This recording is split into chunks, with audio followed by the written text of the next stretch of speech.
বাংলা ধারাবাহিকের দর্শকদের সবচেয়ে প্রিয় নায়কদের মধ্যে একজন হলেন অভিনেতা শন ব্যানার্জি। প্রথম ধারাবাহিক আমি সিরাজের বেগম থেকেই দর্শকদের মন জয় করেছিলেন এই অভিনেতা।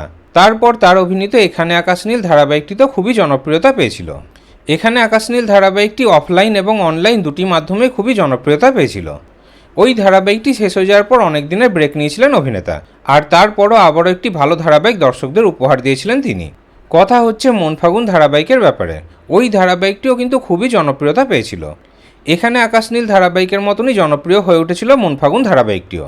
আর শেষ অভিনেতাকে আমরা রোশনাই ধারাবাহিকে অভিনয় করতে দেখতে পেয়েছিলাম। রোশনাই ধারাবাহিকে তার চরিত্রটি দর্শকদের অতটাও পছন্দ হয়নি।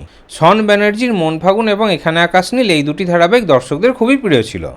দর্শকরা তো কবে থেকে চাইছে যে এইরকমই ভালো একটা ধারাবাহিক নিয়ে যেন অভিনেতা শন ব্যানার্জি ফেরেন, কিন্তু এখনও অবধি অভিনেতা বাংলা ধারাবাহিকে ফিরলেন না। কয়েকদিন আগেই শোনা গেছিল যে খুব শীঘ্রই অভিনেতার একটি নতুন ধারাবাহিক আসবে, কিন্তু এবার খবর পাওয়া যাচ্ছে যে এক্ষুনি অভিনেতা শন ব্যানার্জি বাংলা ধারাবাহিকে ফিরছেন না। এখনও বেশ অনেকদিন সময় লাগবে অভিনেতার বাংলা ধারাবাহিকে ফিরতে।